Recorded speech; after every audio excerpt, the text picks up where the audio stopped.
اعوذ باللہ من الشیطان اللعین الرجیم بسم اللہ الرحمن الرحیم الحمد للہ رب العالمین الصلاة والسلام علی اشرف الانبیاء والمرسلین وعلی آلہ الطیبین الطاہرین المعصومین الذين أذهب الله عنهم الرجس وطهرهم تطهيرا اللهم صل على محمد وآل محمد. قال رسول الله صلى الله عليه وآله وسلم بعثت لأتمم مكارم الأخلاق. رسول خدا صلی اللہ علیہ وآلہ وسلم کے فرمان ذیشان کو ہمیشہ سرنامہ کلام قرار دیتے ہیں کہ میری بعثت کا ہدف مکارم اخلاق کی تکمیل ہے. کتاب شریف معراج السعادہ نہایت ہی بے نظیر کتاب ہے، اور آپ تمام عزیزان جو ہمارے ساتھ ابھی تک اس کتاب کے دروس کے ساتھ جڑے ہوئے ہیں، اور آج ہم 41ویں درس کے ساتھ آپ کی خدمت میں حاضر ہیں، تو یقیناً ان 41 دروس میں آپ تمام عزیزان نے اس کتاب معراج السعادہ کے ابھی تک جو مطالب پڑھے ہیں ان سے آپ کو اس کتاب کی عظمت کا اندازہ ہو چکا ہوگا کہ ملا احمد نراقی نے نہایت ہی بے نظیر مطالب کو، نہایت ہی بے نظیر معارف کو یہاں پر تحریر کیا ہے اس عظیم الشان کتاب میں. بطور معمول ہم لوگ ایسے معارف سے اور ایسی عظیم الشان گفتگو سے جو ہمارے نہایت ہی گراں قدر علماء نے بیان کی ہے، ہم لوگ اپنی ہی غفلت کی وجہ سے، اپنی ہی کوتاہیوں کی وجہ سے ایسے نہایت گراں بہا درر سے محروم ہیں. یعنی کسی نے ہمیں ان سے محروم نہیں رکھا، بلکہ ہم نے خود کو ان نورانی گراں قدر معارف سے محروم کر رکھا ہے. اور یہ وہ کتابیں ہیں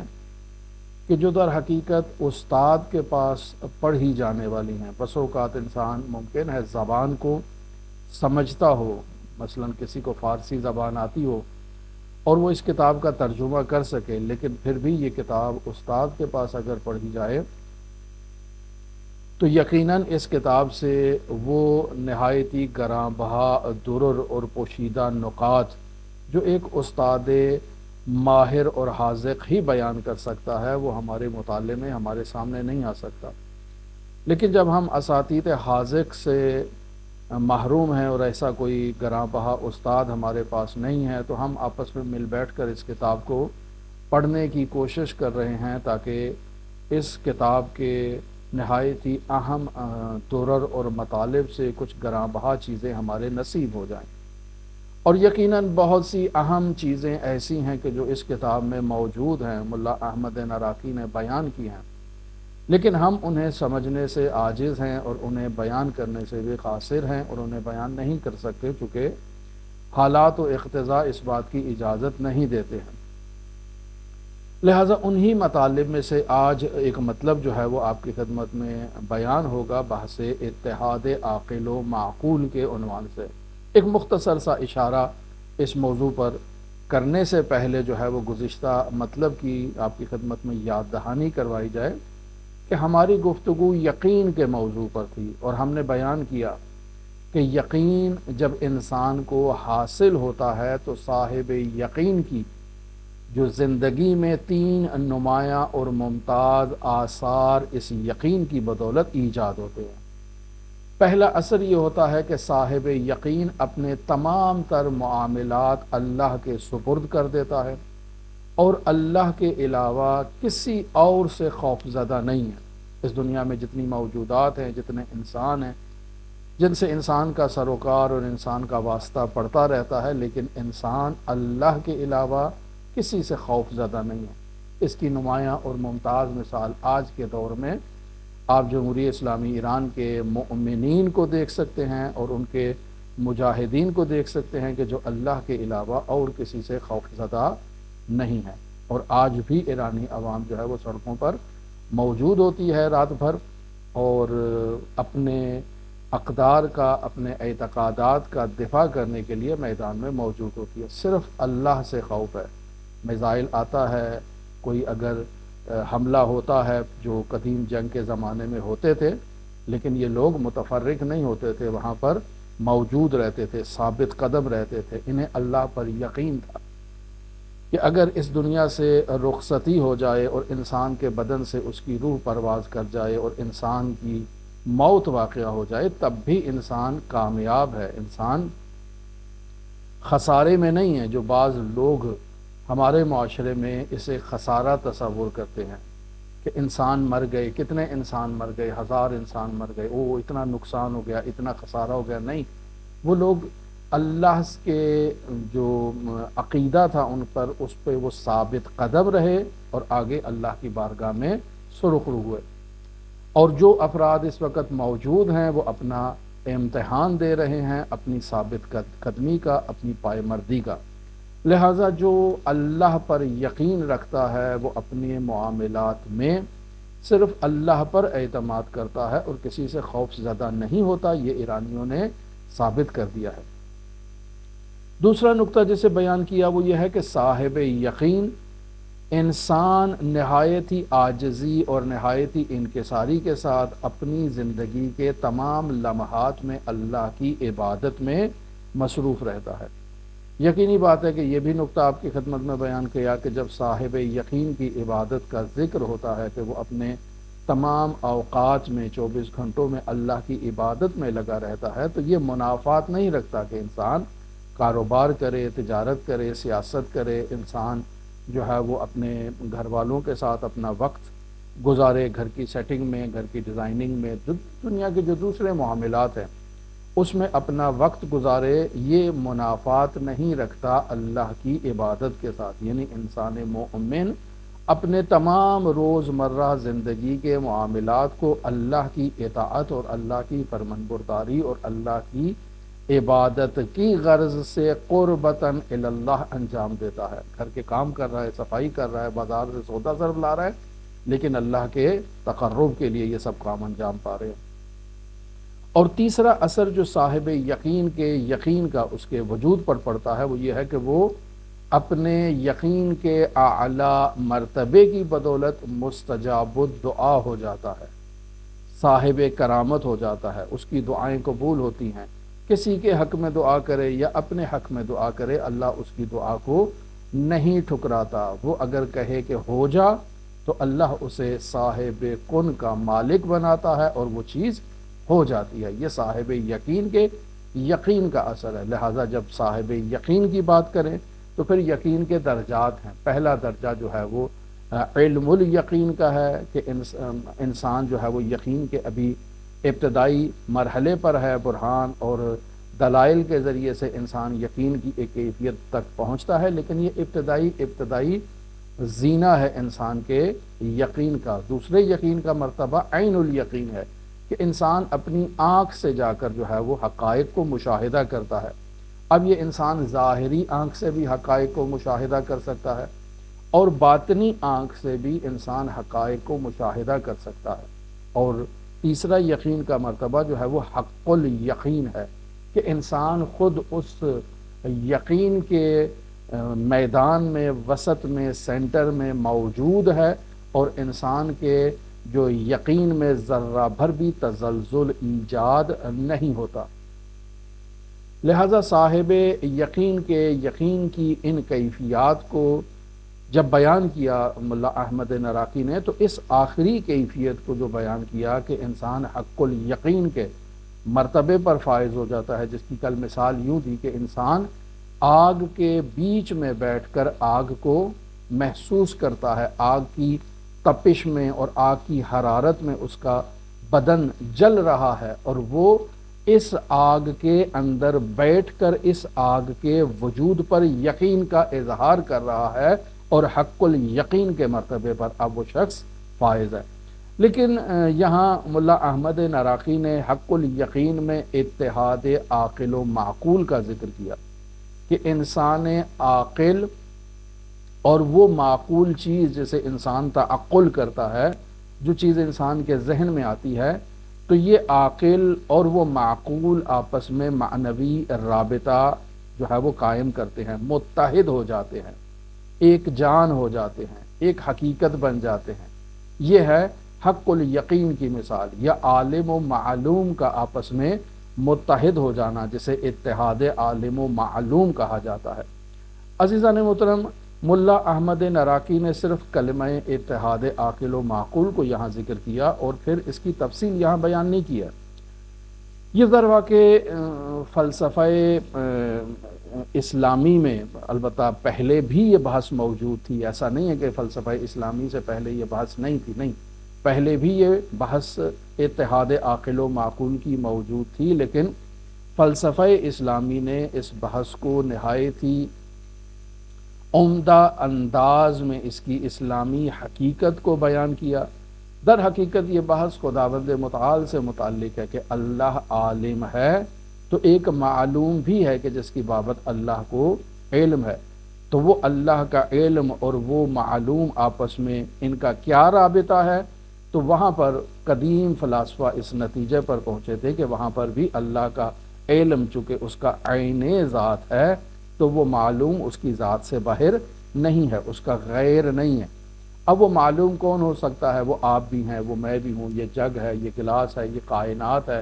یہ عالم امکان کا ذرہ ذرہ جو اللہ کے علم میں موجود ہے، تو یہ اللہ کا غیر ہے؟ نہیں، اللہ کا غیر نہیں ہے، اللہ کے علم میں یہ سب چیزیں ہیں۔ پس اتحاد عاقل و معقول کی بحث کا آغاز در حقیقت وہاں سے ہوا، اور پھر اس کے بعد اس بحث کو اتحاد عالم و معلوم کے اندر، یعنی ایک انسان جو ہے وہ اس کی طرف بھی جو ہے وہ اس بحث کو آگے بڑھایا گیا، اور تاکہ انسان جو من عرف نفسہ فقد عرف ربہ کا مصداق ہے اپنے وجود کی، اگر یہ انسان معرفت حاصل کر لیتا ہے تو اپنے رب کو پہچان لیتا ہے، تو پس نتیجہ یہ نکلتا ہے کہ جب انسان کسی بھی چیز کو صحیح طور پر پہچان لیتا ہے، جان لیتا ہے، تو یہاں ہمارے پاس جو چیزیں آتی ہیں پہلے مرحلے میں عاقل ہے، یعنی وہ جاننے والا انسان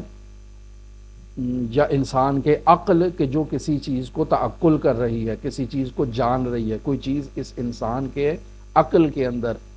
جو ہے وہ سما رہی ہے، پس یہ انسان ہے پہلے مرحلے پر، اور دوسری چیز وہ معقول ہے کہ جس کو انسان سمجھ رہا ہے۔ یہ عاقل اور وہ معقول جس چیز کو سمجھا جا رہا ہے، ان دونوں کے درمیان ایک معنوی رابطہ، ایک معنوی اتحاد موجود ہے۔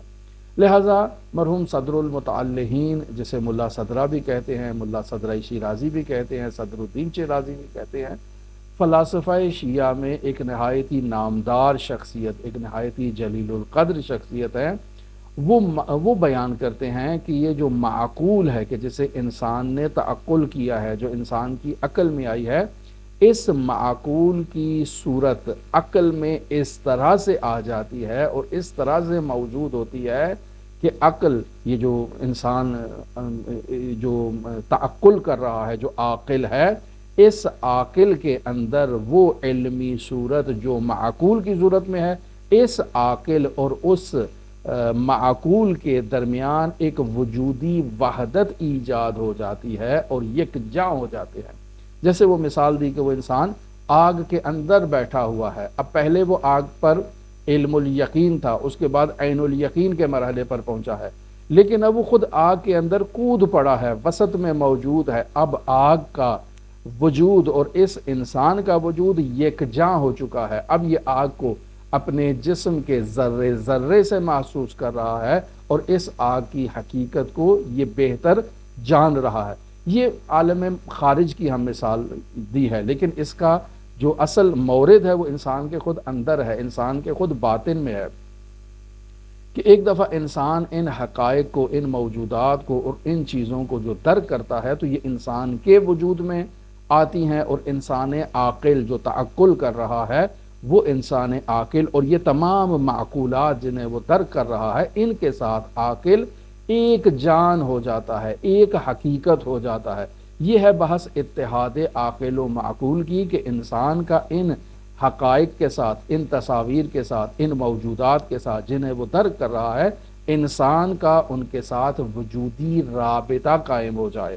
لیکن یہ جتنی موجودات بھی انسان مشاہدہ کرتا ہے، ان کی صرف تصاویر انسان کے ذہن میں آتی ہیں، اور اگر ان کی حقیقت اور اس کے آثار انسان کے ذہن میں تعقل ہو جائیں اور انسان انہیں اپنے عقل میں لے آئے اور پھر انسان کا اتحاد ہو جائے، تو یہ کیفیت بہت ہی بلند کیفیت ہے۔ معارف اہل بیت علیہ الصلوۃ والسلام میں انسان نے اس کیفیت تک پہنچا۔ مثال یوں بھی دی جا سکتی ہے کہ جیسے ایک درخت ہے، انسان نے دیکھا یہ سامنے ایک درخت لگا ہوا ہے، اب اس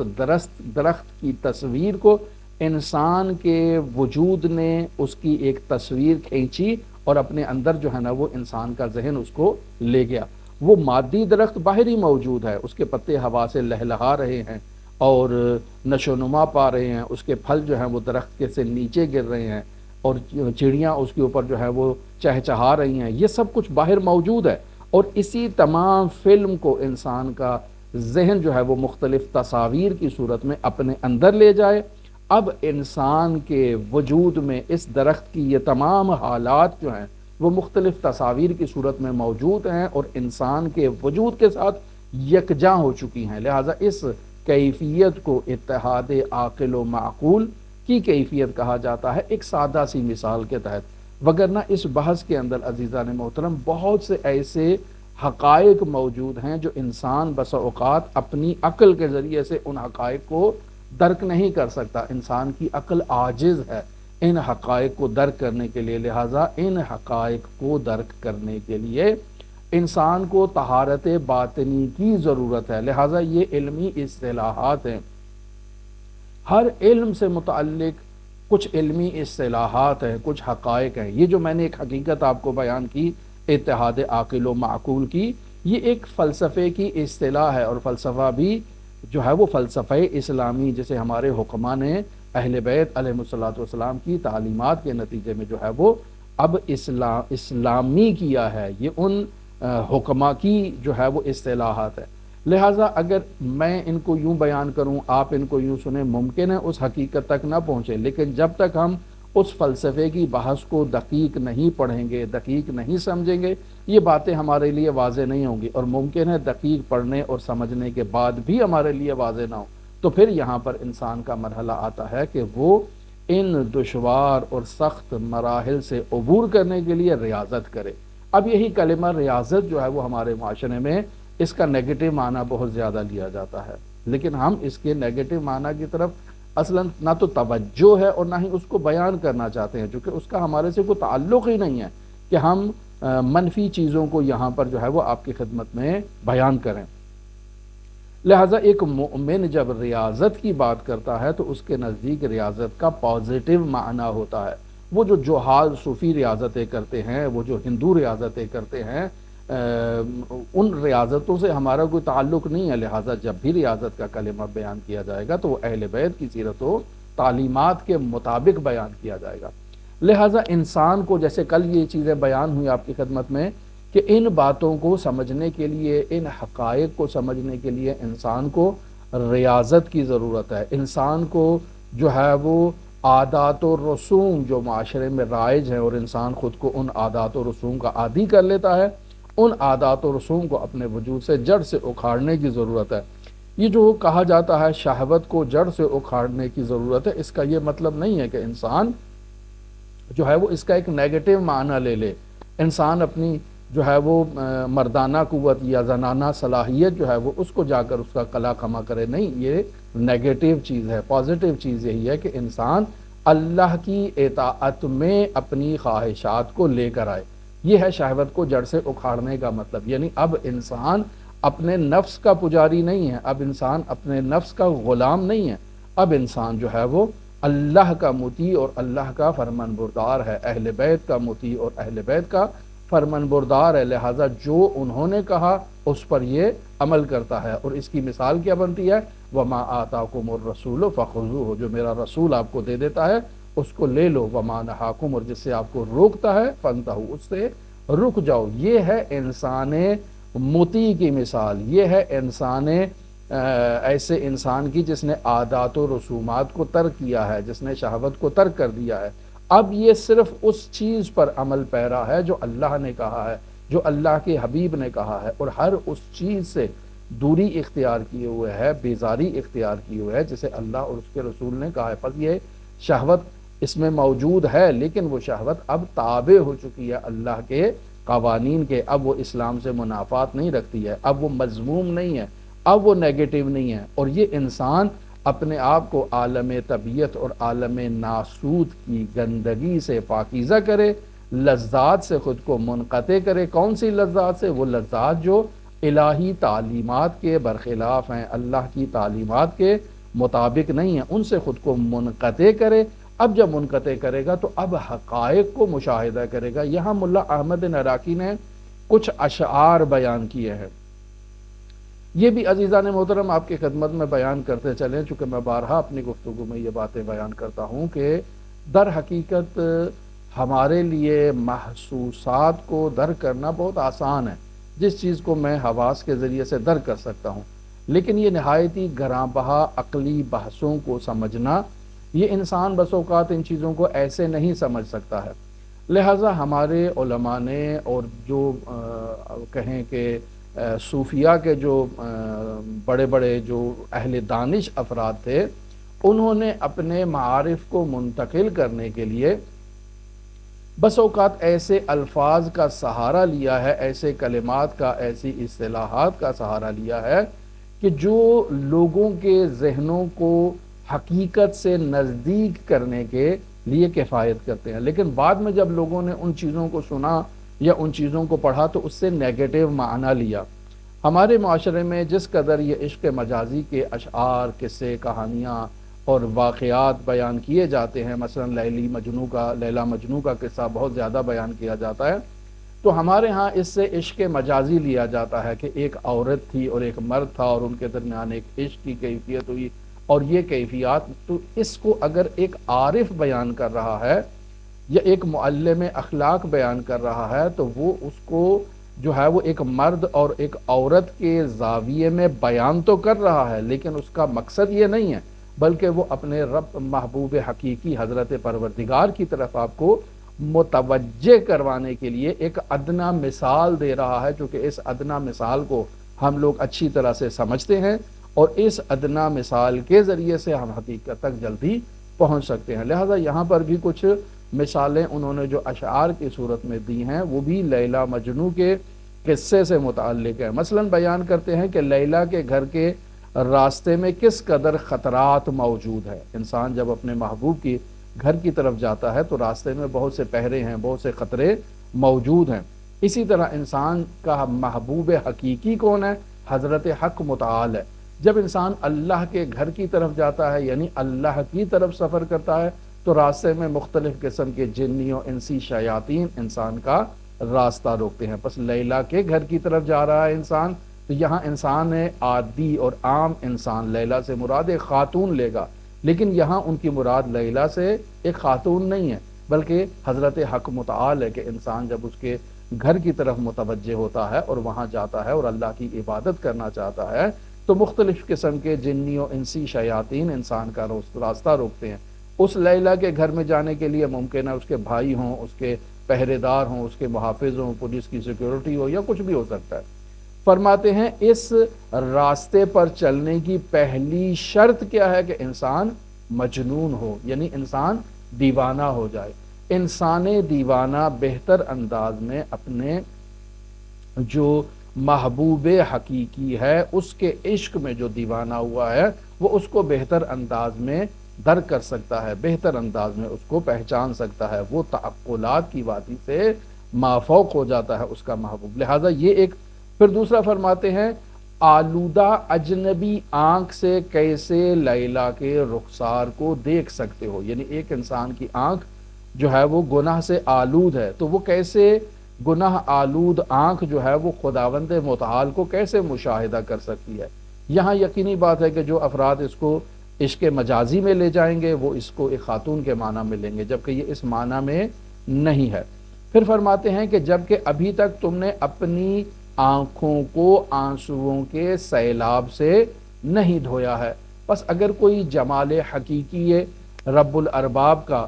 دیدار کرنا چاہتا ہے تو اسے اپنی آنکھوں کو پاکیزہ کرنا ہوگا۔ ظاہرہ آنکھوں سے دیکھنا ہے، اب یہ آنکھیں پہلے ظاہری مرحلے میں ظاہری آنکھ ہے اور اس کے بعد پھر باطنی آنکھ ہے، لہٰذا اس آنکھ سے انسان نے جب گناہ کیے ہوں تو یہ اپنے رب کے دیدار سے محروم ہو جاتا ہے، یہ اس کو نہیں دیکھ سکتا ہے۔ لہذا فرماتے ہیں تم لیلا کا نام سن کر کیسے لذت حاصل کر سکتے ہو؟ یعنی انسان جب اپنے محبوب کا نام سنتا ہے تو اس کو ایک بہجت و سرور کی کیفیت آتی ہے، ایک لذت کی کیفیت آتی ہے۔ لہذا کہتے ہیں کہ تم اس لیلا کا نام سن کر کیسے لذت حاصل کر سکتے ہو؟ اب ہم بھی تو ہر وقت اللہ اللہ کرتے ہیں یا اللہ کا نام لیتے ہیں، لیکن ہمیں وہ لذت حاصل نہیں ہوتی ہے۔ کیوں؟ چونکہ ہمیں وہ لذت حاصل نہیں ہو رہی، چونکہ ابھی تک اجنبی لوگوں کی آوازیں تمہارے کانوں میں گونج رہی ہیں۔ یعنی تمہارے کان میں ایک طرف لیلا کی آواز ہے اور دوسری طرف دوسری آوازیں بھی موجود ہیں۔ تو جب اجنبی آواز موجود ہے تو ان اجنبی آوازوں کی موجودگی میں تم لیلا کی جو آواز ہے، جو اس کے نام کی لذت ہے، اس کو کیسے محسوس کر سکتے ہو؟ یہ ہماری عبادات اسی کی مثال ہے۔ ہم نماز پڑھتے ہیں، ہم عبادت کرتے ہیں، ہم ذکر کرتے ہیں، لیکن ہمیں نماز میں، عبادت میں، ذکر میں وہ لذت حاصل نہیں ہوتی ہے۔ کیوں لذت حاصل نہیں ہوتی ہے؟ چونکہ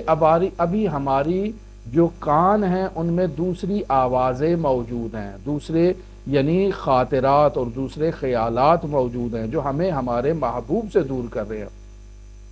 لہذا انسان تکبیرۃ الاحرام کہتا ہے، ادھر ادھر دائیں بائیں شمال جنوب مشرق مغرب کی تمام خیالات انسان کی طرف ہجوم کر لیتے ہیں۔ یہ کیا ہے؟ وہ اجنبی آوازیں ہیں۔ لہذا انسان الحمد تو پڑھ رہا ہے، سورہ الحمد کی تلاوت کر رہا ہے، سورہ اخلاص کی تلاوت کر رہا ہے، رکوع کر رہا ہے، سجود کر رہا ہے، قنوت پڑھ رہا ہے، تو ان تمام اذکار کے ہوتے ہوئے جس میں اس کے محبوب کا نام لیا جا رہا ہے اور وہ محبوب حضرت حق متعال ہے، لیکن اس کے باوجود انسان اپنے محبوب سے لذت حاصل نہیں کر رہا ہے، جو ہمیں نماز میں لذت حاصل نہیں ہوتی ہے۔ کیوں؟ چونکہ اجنبی خیالات ہمارے وجود میں ابھی بہت ہی زیادہ جو ہیں وہ حکم فرما ہیں، حاکم ہیں۔ لہذا فرماتے ہیں کہ تم لیلا کا نام سن کر کیسے لذت حاصل کر سکتے ہو جبکہ ابھی تک اجنبی آوازیں تمہارے کانوں میں گونج رہی ہیں۔ پس اگر تم اس کا نام سن کر لذت حاصل کرنا چاہتے ہو تو تمہیں ریاضت کرنا ہوگی اور ان اجنبی ناموں کو اپنے وجود سے ان کا قمع کرنا ہوگا، ان کو اپنے وجود کو پاکیزہ کرنا ہوگا۔ لہذا فرماتے ہیں اسے چاند کی طرح پاکیزہ آنکھ سے دیکھا جا سکتا ہے۔ یعنی انسان اگر اپنے محبوب کو دیکھنا چاہتا ہے تو اسے ایسی آنکھ کی ضرورت ہے جو چاند کی طرح سے پاکیزہ ہو۔ کیوں؟ چونکہ ہر آنکھ اس ماہ پارا کو دیکھنے کے لائق ہی نہیں ہے، ہر آنکھ میں یہ صلاحیت نہیں ہے کہ وہ اس ہستی کے جمال سے جو ہے وہ اپنے دیدوں کو اور اپنی آنکھوں کو منور کر سکے۔ لہذا فرماتے ہیں کہ یقین ایک نورانی حقیقت ہے جو شک و وہم کے اندھیروں سے پاک ہوتا ہے، وہ اس یقین تک پہنچ جاتا ہے۔ پس دیکھیں انہوں نے کیسے یقین تک لانے کے لیے آپ کو یہ لیلا کی مثالیں دی ہیں کہ انسان اگر یقین کے یعنی حق الیقین کے مرحلے پر پہنچنا چاہتا ہے تو اس کو اپنے وجود سے ذرہ ذرہ شکوک کو، اوہام کو نکال کر باہر پھینکنا ہوگا، اور جب تک انسان کے وجود میں شکوک و اوہام موجود ہیں وہ حق الیقین کے مرتبے تک فائز نہیں ہو سکتا ہے۔ اگرچہ پہلے مرحلے میں ہے انسان، یعنی ابھی علم الیقین کے مرحلے میں ہے، استدلال اور برہان قائم کر رہا ہے، تب بھی یہ استدلال اور برہان قائم کرنے کے باوجود وہ اپنے جو ہے وہ مطلب کو ثابت نہیں کر پائے گا، چونکہ اس کے وجود میں شکوک موجود ہیں۔ مثلا آپ توحید کے بارے میں دیکھ لیں کہ انسان توحید کے بارے میں دلائل و برہان قائم کر رہا ہے، خب توحید کے بارے میں دلائل و برہان تو قائم ہی ہو رہے ہیں، لیکن انسان کے وجود میں ابھی بھی توحید کے بارے میں شکوک موجود ہے۔ لہذا جتنے بھی دلائل پیش کیے جائیں انسان ان دلائل کو اپنی فکری طور پر تو اقناع کر لے گا، خود کو قانع کر لے گا، لیکن اس کے اندر جو ہے نا وہ علم الیقین کی کیفیت جو ہے، جو استدلال اور برہان کے نتیجے میں انسان کو حاصل ہونی چاہیے، وہ حاصل نہیں ہے۔ کیوں؟ چونکہ شکوک اور شبہات ابھی تک موجود ہے، لہٰذا ان شکوک و شبہات کو برطرف کرنا ہوگا۔ پھر فرماتے ہیں بلکہ اس کا حصول نفس کی اخلاق ذمیمہ سے پاکیزگی پر منحصر ہے۔ یعنی اگر انسان چاہتا ہے کہ اس علم الیقین کے بعد عین الیقین تک پہنچنا چاہتا ہے، حق الیقین تک پہنچنا چاہتا ہے اور خود علم الیقین کے مرحلے سے بھی عبور کرنا چاہتا ہے، تو انسان کو اپنے وجود میں یہ جو شکوک کے ذمیمہ اور پست اخلاقیات ہیں اس کو ختم کرنا ہوگا۔ جب تک انسان کے وجود میں یہ رذیلت شک موجود ہے، رذیلت وہم موجود ہے، اور یہ رذائل انسان کو جو ہے وہ اس توحید کی اعلیٰ وادی کا مسافر نہیں بننے دے سکتے۔ لہٰذا انسان کو ریاضت کرنے کی ضرورت ہے، انسان کو جہاد بالنفس کرنے کی ضرورت ہے۔ والذین جاہدوا فینا لنہدینہم سبلنا۔ اگر انسان اللہ تک پہنچنا چاہتا ہے تو انسان کو جہاد بالنفس کرنا ہوگا۔ جب انسان جہاد بالنفس کرے گا لنہدینہم سبلنا، تو انسان نے جہاد بالنفس کیا ہے، اب اللہ نے اس کو راستہ دکھایا ہے۔ یعنی جب تک انسان جہاد بالنفس نہیں کرے گا لنہدینہم سبلنا کا مرحلہ اس کے لیے آغاز نہیں ہوگا۔ لہٰذا انسان اگر یہ چاہتا ہے کہ وہ اپنے وجود کو، اپنے دل کے آئینے کو، دنیاوی عادات و خواہشات و لذات و یہ جتنی بھی نیگیٹو چیزیں ہیں جو اسلام نے اور تعلیمات رسول خدا میں جن کو مذموم قرار دیا گیا ہے، جب تک یہ انسان کے وجود میں ایک غبار کی طرح اپنا ایک جگہ بنائے ہوئے ہیں، انسان کے وجود میں صحیح صورتیں جو ہیں وہ منعکس نہیں ہوں گی۔ جب تک صحیح صورت منعکس نہیں ہوگی، اتحاد عاقل و معقول کا مرحلہ جو ہے وہ انسان کے لیے محقق نہیں ہوگا۔ انسان جس چیز کو دیکھ رہا ہے وہ چیز حقیقت نہیں ہے، بلکہ اس کے ذہن کا اپنا بنایا ہوا ایک خیال ہے توحید کے بارے میں۔ لہٰذا آپ دیکھیں عین اسی طرح جیسے ایک آئینے کے سامنے انسان کھڑا ہوتا ہے اپنے چہرے کو دیکھنے کے لیے، لیکن جب انسان آئینے کے سامنے آتا ہے اور آئینہ جو ہے وہ گرد و غبار سے بھرا ہوا ہے، تو جو اپنا چہرہ اس آئینے میں دیکھ کر اپنے آپ کو جو ہے وہ اپنی ایک تصویر اپنے ذہن کے اندر لے کر آیا ہے، وہ تصویر واقعی نہیں ہے، وہ تصویر حقیقی نہیں ہے، بلکہ تصویر خیالی ہے۔ ایک وہمی چیز اس کے ذہن میں جو ہے وہ اس کے ذریعے سے آئی ہے۔ حقیقت کب ہوگی؟ جب انسان اس آئینے کے اوپر سے اس غبار کو ختم کرے گا، وہ آئینہ زلال پاکیزہ شفاف ہو جائے گا، اب انسان جو اس میں حقیقت کو مشاہدہ کرے گا وہ اس کی حقیقی تصویر ہوگی۔ لہٰذا ہم بھی خداوند متعال کی توحید کو درک کرنا چاہتے ہیں، لیکن ہمارے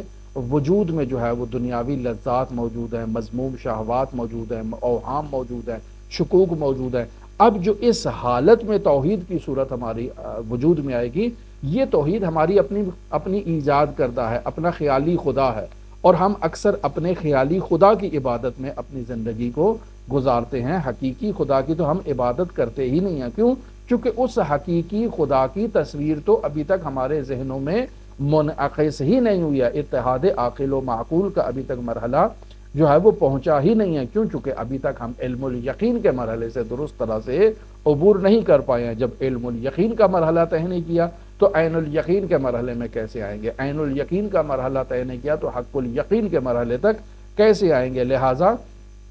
انسان اس وقت عقل فعال، یعنی تمام حقائق کی جو تصاویر ہیں، جو ان میں موجود حقائق ہیں، انسان ان کو دیکھ سکتا ہے جب انسان تمام رکاوٹوں کو برطرف کرے، یعنی دنیاوی وابستگیاں جو اسلام نے مذموم قرار دی ہیں، ان وابستگیوں کو انسان جو ہے وہ ترک کر دے۔ جب انسان اپنے وجود سے جو نفسانی میل کچیل ہیں ان کو اٹھا کر باہر کرے گا، تب جا کر انسان کے وجود میں وہ صور حقیقیہ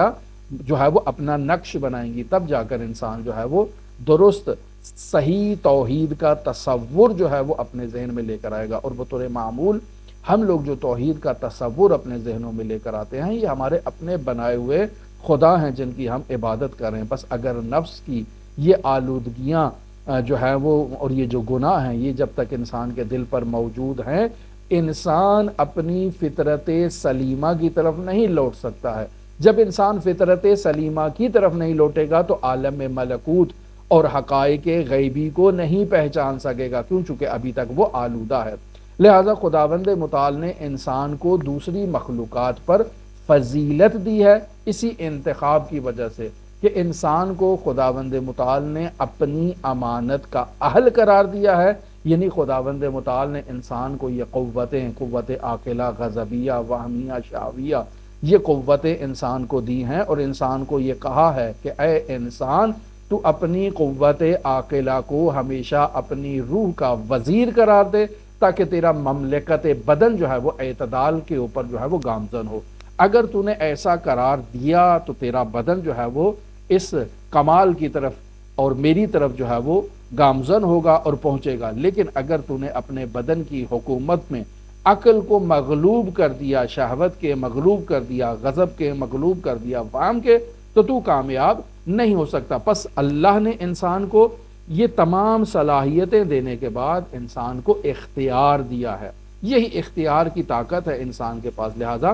یہ اشارہ ہے مرحوم کا سورہ احزاب کی آیت نمبر 72 کی طرف، جس میں خداوند متعال ارشاد فرماتا ہے اِنَّا عَرَضْنَا الْأَمَانَةَ عَلَى السَّمَاوَاتِ وَالْأَرْضِ وَالْجِبَالِ، کہ خداوند متعال کہتا ہے کہ ہم نے اپنی امانت کو،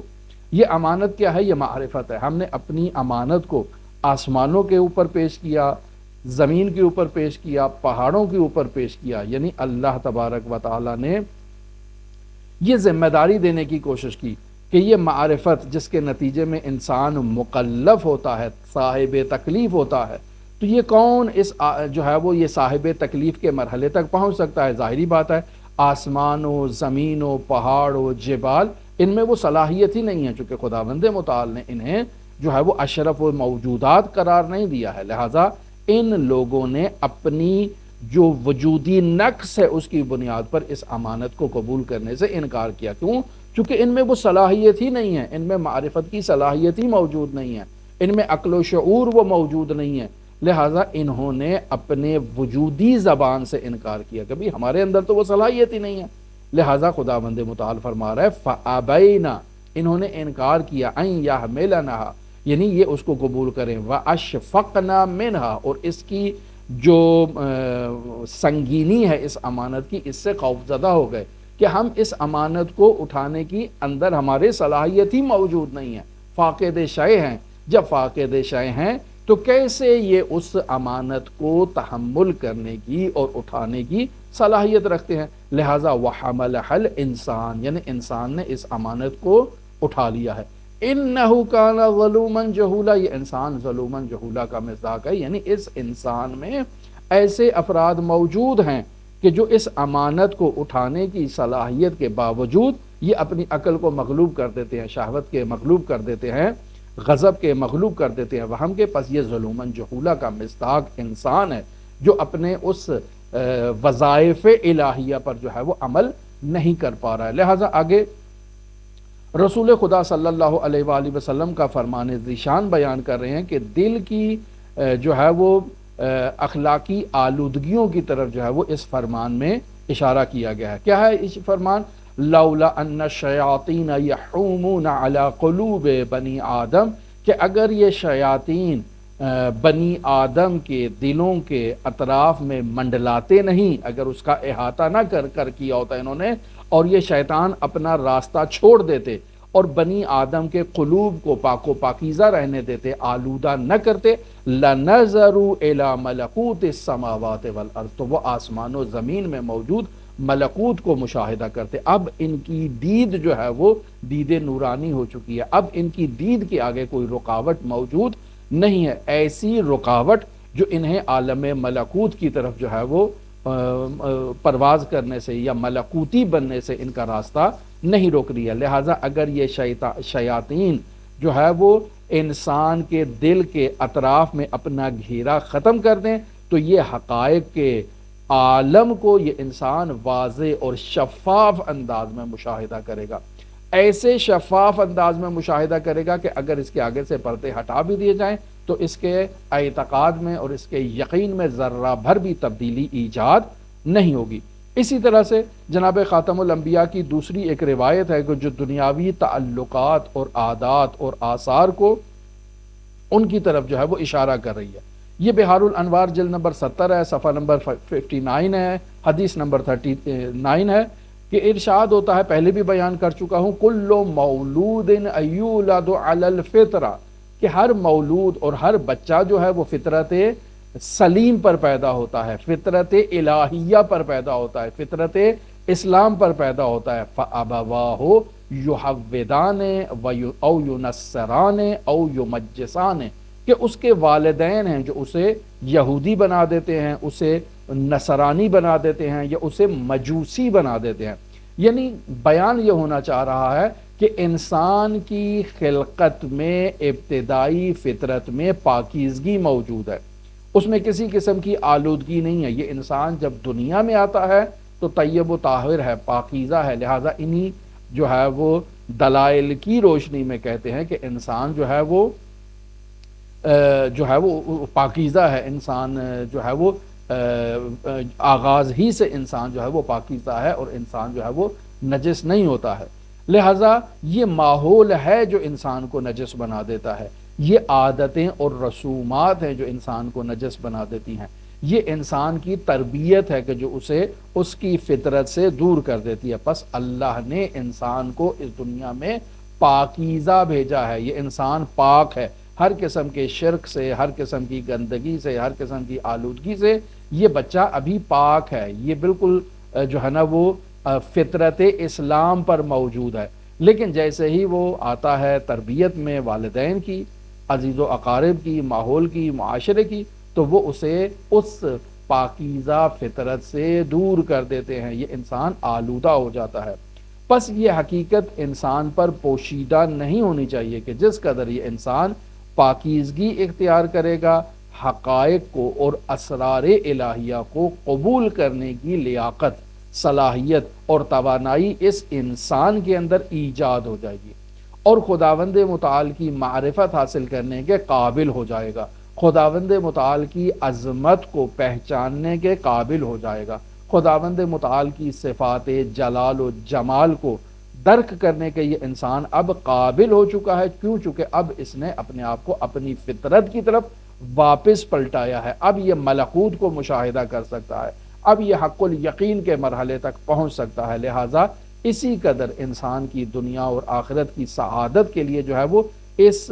چیز کا جو دار و مدار ہے وہ انسان کا اپنی فطرت کی طرف جو ہے وہ واپس لوٹنا ہے۔ جس قدر انسان اپنی فطرت کی طرف واپس لوٹے گا، ان ملکوتی حقائق کو مشاہدہ کرنے سے انسان کو لذت حاصل ہوگی، انسان کو خوشی حاصل ہوگی، بہجت و سرور انسان کے وجود میں جو ہے وہ طاری ہو جائے گا۔ لہذا انسان اپنی معرفت میں اضافہ کرے، انسان جب اپنی معرفت میں اضافہ کرے گا تو انسان کو ان نعمتوں کی جو ہے وہ قدر ہوگی جو خداوند متعال نے اس انسان کو عطا کی ہیں۔ لہذا گویا دنیا میں انسان کی معرفت ہی آخرت میں انسان کے بلند درجات کا راز ہے۔ اگر انسان پوچھے کہ بھئی آخرت میں انسان کے درجات کیسے بلند ہوتے ہیں، کیسے انسان بلند ترین مقامات پر فائز ہوتا ہے، تو کہیں گے کہ اس دنیا میں انسان کا اپنی فطرت کی طرف واپس لوٹنا ہے۔ انسان جتنا اپنی فطرت کی طرف واپس لوٹتا جائے گا یہ نورانی ہوتا جائے گا۔ اب عزیزان محترم یہاں ایک نہایت ہی اہم نقطہ آپ کی خدمت میں بیان کرتا چلوں کہ ہماری بات تھی کہاں پہ۔ اس نقطے کی طرف متوجہ ہوں کہ ہماری بحث جو آپ سے آغاز ہوئی وہ رذائل اخلاقی کو اپنے سے دور کرنا اور فضائل اخلاقی سے خود کو آراستہ کرنا، یہاں پر ہماری گفتگو کا آغاز ہوا۔ پھر ہم نے بیان کیا کہ انسان کو خداوند متعال نے 4 قوتیں عطا کی ہیں، ہر قوت سے متعلق جو ہے وہ فضائل بھی ہیں اور رذائل بھی ہیں۔ اب اگر فضائل اور رذائل ہیں تو ان میں افراد کی کیفیت بھی ہے اور ان میں تفرید کی کیفیت بھی موجود ہے، لہذا وہاں سے ہماری گفتگو آغاز ہوئی اور ہم نے قوت عاقلہ کے جو ہے وہ رذائل کو آپ کی خدمت میں بیان کرنا شروع کیا، اور افراد کی کیفیت میں ہم نے جربزہ کو بیان کیا، تفرید کی کیفیت میں ہم نے جہل بسیط کو بیان کیا۔ پھر ہم نے بیان کیا آپ کی خدمت میں کہ یہ جو افراد و تفرید کی کیفیت ہے جربزہ اور جہل بسیط، اس کے علاوہ بھی چونکہ یہ اجناس عالیہ کے طور پر ہم نے متعارف کرائی تھی رذائل میں، لیکن کہا تھا کہ ان اجناس عالیہ کے ماتحت اور بھی رذائل موجود ہے۔ ہم نے اور رذائل کے ضمن میں آپ کی خدمت میں جو ہے وہ جہل مرکب بیان کیا، پھر ہم نے شک و حیرت کے مقام کو بیان کیا۔ ابھی جو ہے وہ مصنف تیسرا مقام شروع کرنا چاہ رہے ہیں اور وہ ہے شرک، اور اس کی اقسام کو ہمارے سامنے بیان کرنا چاہ رہے ہیں۔ اب یہ شرک اور اس کی اقسام کے بارے میں بھی کچھ گفتگو آپ کے ساتھ کی جائے اور پھر بحث کو ختم کیا جائے۔ کہتے ہیں یہ شرک ہے کہ انسان خدا کے علاوہ کسی اور کو کائنات میں صاحب اثر اور صاحب اختیار سمجھے۔ یعنی انسان کا یہ نظریہ ہے کہ اس کائنات میں اللہ کے علاوہ بھی کوئی مؤثر موجود ہے، جبکہ حقیقت میں لا مؤثرہ فی الوجود جو ہے وہ عالم میں اور وجود میں اللہ کے علاوہ اور کوئی مؤثر موجود نہیں ہے۔ یہ عقیدہ رکھنے والا غیر خدا سے بھی نفع اور نقصان پہنچنے کی توقع رکھتا ہے، یعنی یہ کہتا ہے کہ اگر میں نے یہ کام نہ کیا تو یہ بت جو ہے نا یہ میرے لیے جو ہے وہ نقصان کا باعث بنے گا، یا فلاں چیز جو ہے وہ میرے لیے نقصان کا باعث بنے گی۔ پس انسان اللہ کے مقابلے میں کسی کو اللہ کا شریک قرار دے رہا ہے، جسے مؤثر فی الوجود، مؤثر فی العالم قرار دے رہا ہے، اور یہ شرک ہے۔ اگر کوئی شخص اسی عقیدے کی بنیاد پر کسی غیر خدا کی عبادت کرتا ہے، کسی غیر خدا کی اطاعت کرتا ہے، تو یہ عبادت کے مرحلے میں شرک عبادت میں مبتلا ہے، شرک جلی میں مبتلا ہے، اسے کھلا شرک کہا جاتا ہے۔ اور اگر یہ غیر کی اطاعت میں مبتلا ہے، فرمان برداری میں مبتلا ہے، تو اسے شرک طاعت کہا جاتا ہے، یعنی اطاعت میں کسی کا جو ہے وہ کسی کو شریک قرار دے رہا ہے، یہ ہے شرک خفی اور ایک پوشیدہ شرک۔ لہذا فرماتے ہیں کہ قرآن مجید میں سورہ یوسف کی آیت نمبر 106 میں اس چیز کی طرف اشارہ ہوا، وَمَا يُؤْمِنُ أَكْثُرُهُمْ بِاللَّهِ إِلَّا وَهُمْ مُشْرِكُونَ، کہ ان میں سے اکثر لوگ جو ہیں وہ اللہ پر ایمان لائے بھی ہیں تو اس کے ساتھ وہ شرک بھی کرتے ہیں، یعنی اللہ پر ایمان ہے لیکن اللہ پر ایمان کے ساتھ ساتھ جو ہے وہ اللہ کے ساتھ شرک بھی کرتے ہیں۔ پس بلا شبہ شرک کی صفت جو ہے وہ انسان کی ہلاکت میں اعظم ترین سبب ہے جو انسان کو ہلاک کر دیتا ہے، اور انسان کی ہلاکت جو ہے اس کا دردناک عذاب اسی شرک کی وجہ سے ہوگا کہ انسان جو ہے وہ آخرت میں کفار کے ساتھ محشور ہوگا۔ لہٰذا اس بحث پر کل آپ کے ساتھ مزید گفتگو کی جائے گی۔ دعاگو ہیں خالق متعال کی بارگاہ میں ہم سب کو علم نور عطا فرمائے، اہل بیت علیہ الصلوۃ والسلام سے نقل شدہ نورانی معارف کو پڑھنے، سمجھنے، ان پر عمل کرنے کی توفیق عطا فرمائے۔ دعا گو ہیں خداوند متعال ہمیں ہر قسم کے شرک سے، چاہے شرک جلی ہو چاہے شرک خفی ہو، خداوند متعال ہمیں نجات عطا فرمائے۔ دعا گو ہیں خداوند متعال ہمیں ہر قسم کی آلودگی سے، ہر قسم کی جو نجاست ہے جس کی بدولت ہم معرفت الہی میں کمزور ہیں، خداوند متعال ان آلودگیوں اور ان نجاستوں سے ہمیں پاک و پاکیزہ قرار دے۔ دعا گو ہیں خالق متعال کی بارگاہ میں ہم پر اپنی رحمتیں اور برکتیں نازل فرمائے، آفات و بلیات سے ہم سب کی حفاظت فرمائے۔ آپ سب میں جو بیمار ہیں خداوند متعال ان کو شفائے کاملہ عاجل کلیہ عطا فرمائے،